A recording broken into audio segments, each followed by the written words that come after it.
জয় বাংলা দিদি, জয় বাংলা, জয় বাংলা। মহিলা কাউন্সিলর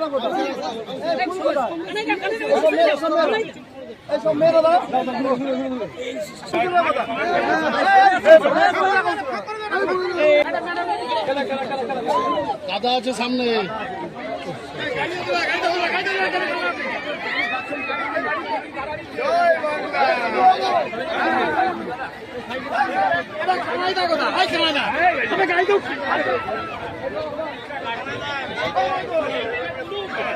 হুগলি পেল দিদি নাম্বার 1 থেকে হুগলি নাম্বার 1, কি বলবেন? একদম মায়ের কাছে।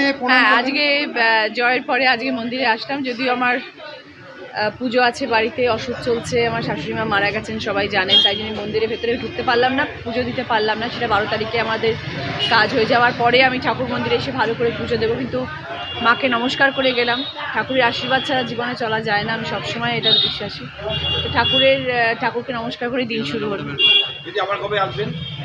আশাই থাকবে, এখন তো হুগলি বাড়ি, সবসময় আসবো। বাড়ি কি নিচ্ছেন? দেখা যাক, ভাড়া আপাতত কিছু ভাবছি, ভাড়া আপাতত থাকবো।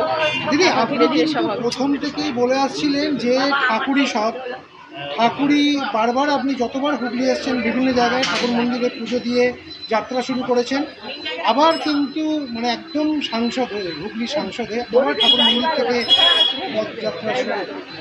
কি বলবেন? হ্যাঁ, তো আমি সবসময় এটাই বলি, আমি বিশ্বাসী ঠাকুরে, সবাই বিশ্বাসী ঠাকুর।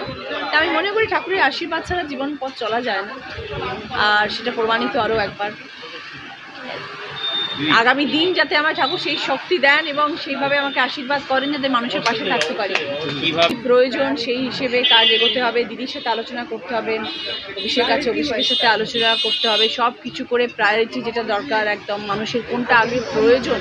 এক একটা জায়গায় এক একটা মানুষের এক এক রকম প্রয়োজনীয়তা থাকতে পারে, অসুবিধা থাকতে পারে। যেই জায়গায় যেরকম কাজের প্রয়োজন সেইভাবে আমরা কাজ নিয়ে এগোবো এবং সেভাবে কাজ নিয়ে ভাববো। ইন্দ্রনীল সেন বলেছিলেন যে ওনার 4টে অফিস, সেই অফিসই রচনা বন্দ্যোপাধ্যায়ের অফিস হবে। হ্যাঁ, ভালো, এটা ওনার বড়াপ্পান আমি বলবো, ওনার মন বড়, তাই উনি ওনার অফিসটা আমার দিয়ে দিতে চাইছেন। খুব ভালো, আমি ওনার অফিসেই তাহলে বসবো, তাহলে আমার চন্দ্রনগরে আলাদা করে অফিস করতে হবে না।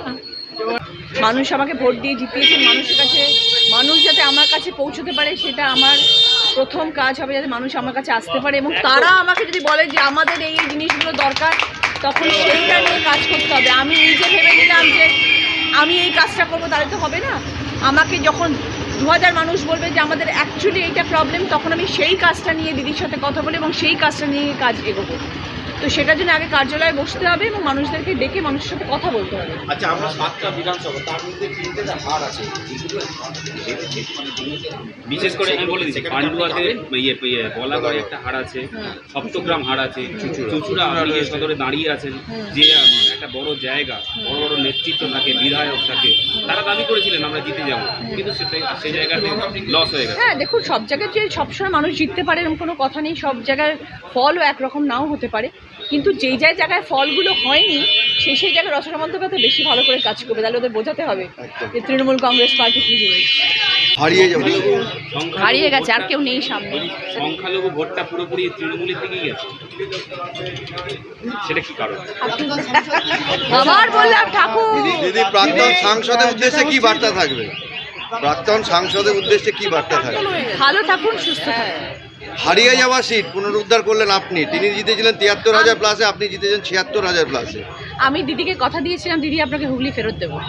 মমতা বন্দ্যোপাধ্যায়, অভিষেক বন্দ্যোপাধ্যায় কথা হয়েছে কালকের পর থেকে? হ্যাঁ, দিদির সাথে হোয়াটসঅ্যাপে কথা হয়েছে, অভিষেক বন্দ্যোপাধ্যায়ের সাথে ফোনে কথা হয়েছে। উনি তো মমতা বন্দ্যোপাধ্যায় আপনাকে স্পেশালি এখানে ক্যান্ডিডেট করেছিলেন, উনি বললেন যে আমি তো তোমায় বলেছিলাম তুমি জিতবে। দিদির কনফিডেন্স, মানে আমি এটাই সবসময় বলি যে দিদি যখন আমাকে প্রার্থী করে পাঠালেন, দিদি বললেন যাও জিতে নিয়ে এসো, মানে দিদি কনফিডেন্ট ছিলেন যে আমি জিতে আসবো।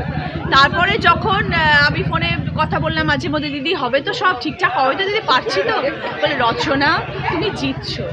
আচ্ছা দিদি, আর কোনো কথাই বাড়ায়নি, কারণ আমি জানি দিদি বলে দিয়েছেন জিতছি মানে আমি জিতছি, এবং just see his her confidence. এবং অভিষেক বন্দ্যোপাধ্যায় আমাকে বলে দিয়েছিল, রচনা চিন্তা করবে না দিদি, তুমি চিন্তা করো না। দিদি বলেছে, দিদি তুমি চিন্তা করো না, তুমি জিতছো। জীবনে এরকম একটা চ্যালেঞ্জ অ্যাকসেপ্ট হলো, কি বলবে?